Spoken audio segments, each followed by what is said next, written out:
The white smoke has yet to rise, the black smoke will puff out, the chimney has been erected, the boards have been spread on the uneven Sistine Chapel floor so that electronics and systems can be threaded in underneath the cardinals to make sure that there's no illicit telephonic exchanges. And on May the 7th, after the death of Pope Francis and the talk of a new conclave, after the Novem Diales, after the conversations, the informal conversations, the doors of the Sistine Chapel will close, the 130-odd cardinal electors will begin the world's most mysterious election. And the simple question is, who will be Pope? But the answer, as ever, is anything but simple. If we look at the past 6 conclaves, there's a rhythm that appears. Popes often swing like a pendulum from visionary to administrator, from insider to outsider, from revolutionary to consolidator. John the 23rd was meant to be transitional, but he summoned Vatican II.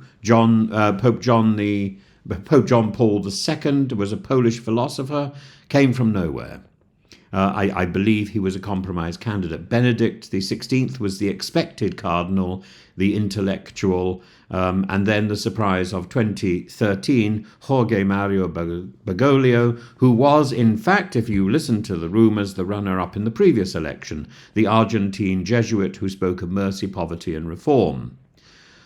That history matters because it teaches us this, that the obvious choice rarely wins. There are several names at the moment who are leading the whispering campaign in the Domus Sancte Marte.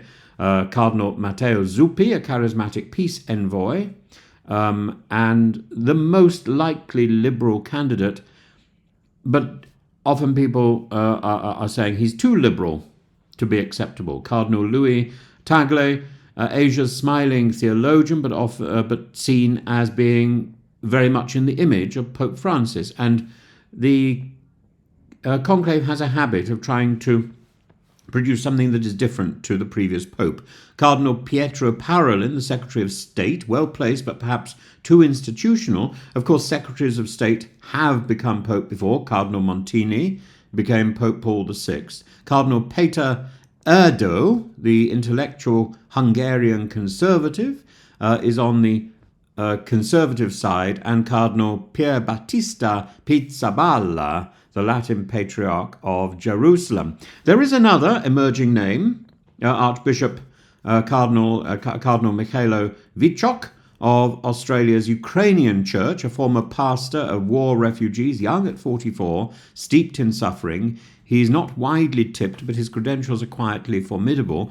And the Church has had a habit, I think in the election of Pope John the 23rd and Pope Paul VI, of almost choosing somebody from the Eastern churches in union with Rome. So, returning to Pizzaballa, born in Bergamo, like John the 23rd, he's a Franciscan, with the pastoral acumen of a parish priest and the diplomatic grit of a seasoned negotiator. He served as the Archbishop, the Patriarch of the Holy Land. He speaks fluent Hebrew and English, has engaged all sides of the Arab-Israeli conflict, and when the Israeli-Gaza war exploded in 2023, he offered himself as a hostage, not unlike Paul VI.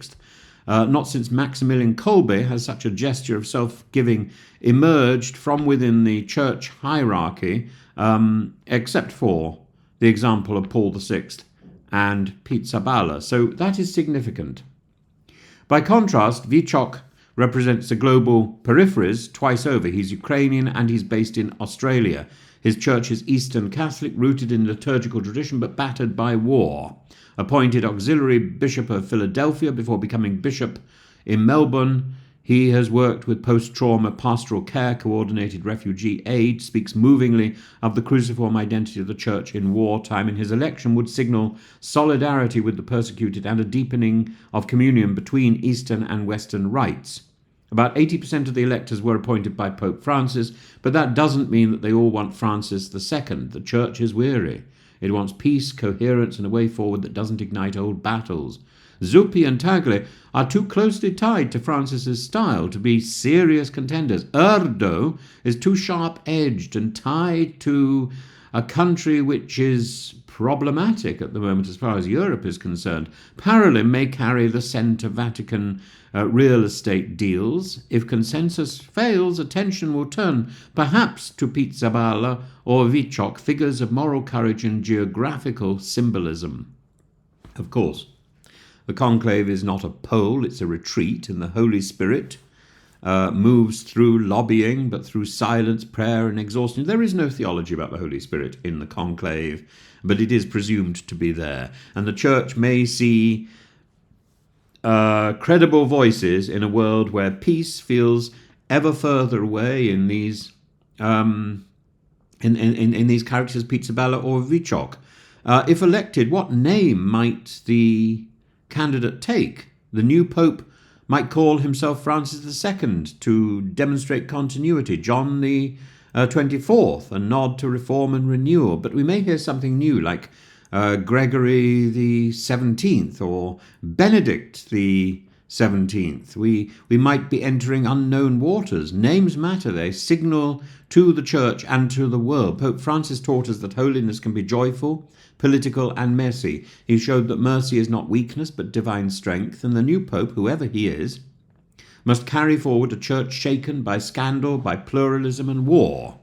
And whether it's the bridge builder from Jerusalem or the wartime bishop from Ukraine, the next Pope may not be the candidate of choice but the candidate of providence. As the smoke therefore rises over the Sistine Chapel, as the electronic jammers get to work to make sure that there's no dodginess going on, watch closely, not just for whether it's black or white, but for grey, the shadowy consensus where compromise, character, and the spirit combine. Oh, of course, you've got to remember there may even be a possibility of white smoke that suddenly turns black, as it apparently did for the... What was it the election of one of the Piuses somebody wanted to somebody was elected, and no, it was the election of John the 23rd. Before John the 23rd was elected, there is a theory that someone else was elected first, and that pressure was put upon him not to accept. There we are. The next Pope may change nothing, or he may change everything.